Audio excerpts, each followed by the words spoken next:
I got the opportunity to dive into app marketing 4 years ago when I was part of Criteo's go-to-market team as app product specialist.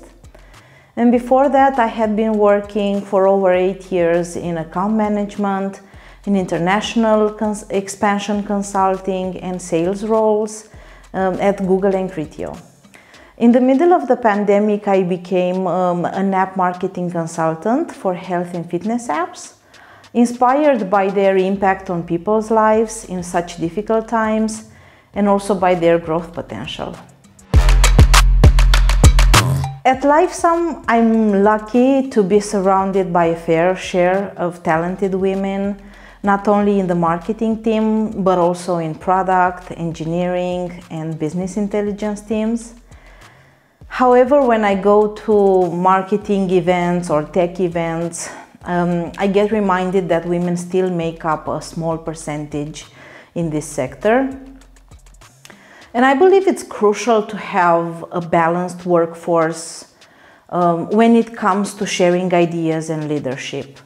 An old but still famous example comes to my mind when Apple released its health app, which could track a great variety of health metrics.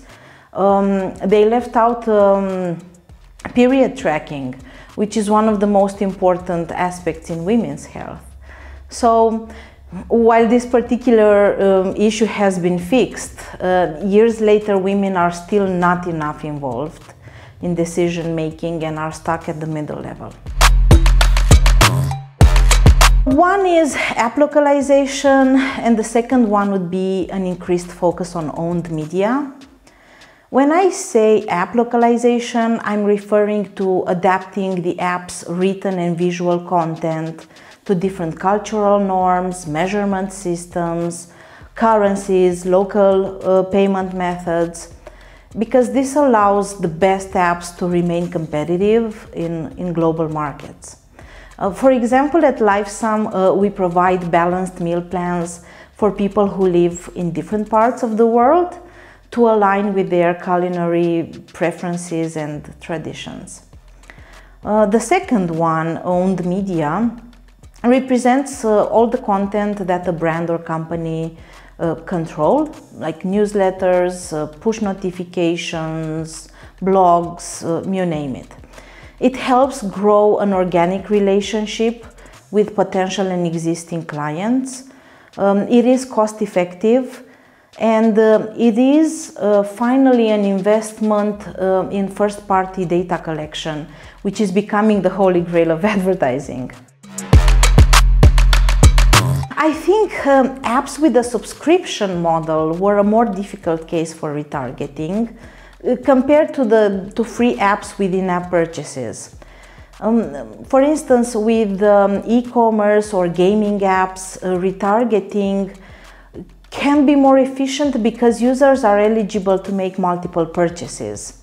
Subscription apps generally allow for one transaction per user for a given time period, resulting in maybe smaller pool of retargetable users or limited prediction capabilities. So that's why the adoption has been delayed a little bit. Health and fitness apps experience a huge peak of performance in the last week of December and the first weeks of January, for obvious reasons, because people are generally more motivated to adopt healthy eating and exercise habits. But as the time goes by, they lose focus on their New Year's resolutions, like we all do. And here retargeting can help increase retention, reacquire churned users, and maximize users' lifetime value. We were already doing some retargeting activities with other channels because we value the users who install the app and use it in its free version. But at Lifesum, we never stopped from trying new strategies. So we were impressed by the positive feedback we've heard about Adikteev, and here we are today. Doing retargeting with Adikteev helps us capitalize on our user acquisition investment and also consolidate our presence in some big European markets. As expected, we've seen the best retargeting results in large markets that have a fair share of Android users, and also in countries where Lifesum is the leading nutrition app. A delight, to say the least. From sales to account management to design, Adikteev's people are interested in understanding our business objectives and regularly propose creative approaches to improve the campaign results.